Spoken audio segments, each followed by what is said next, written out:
गाई के गोबरे महादेव आंगना लिपाई, गजमतिया हो महादेव चौका पुराई।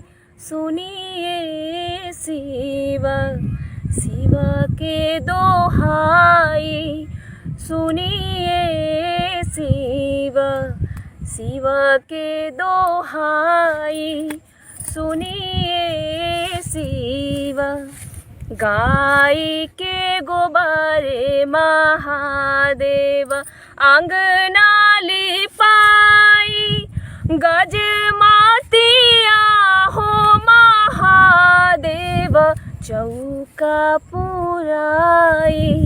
सुनिए शिव शिव के दोहाई, सुनिए शिव।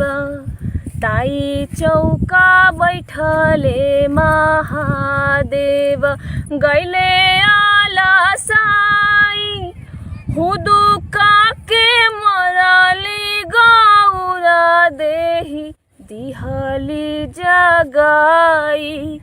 सुनिए शिव शिव के दोहाई, सुनिए शिव शिव के दोहाई, सुनिए शिव।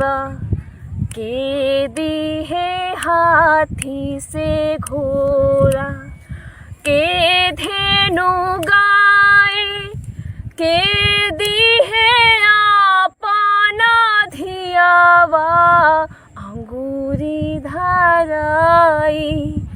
सुनिए शिव शिव के दोहाई, सुनिए शिव शिव के दोहाई, सुनिए शिव। गाय के गोबरे महादेव आंगना लिपाई, गजमतिया हो महादेव चौका पुराई। सुनिए शिव शिव के दोहाई, सुनिए शिव शिव के दोहाई, सुनिए शिव।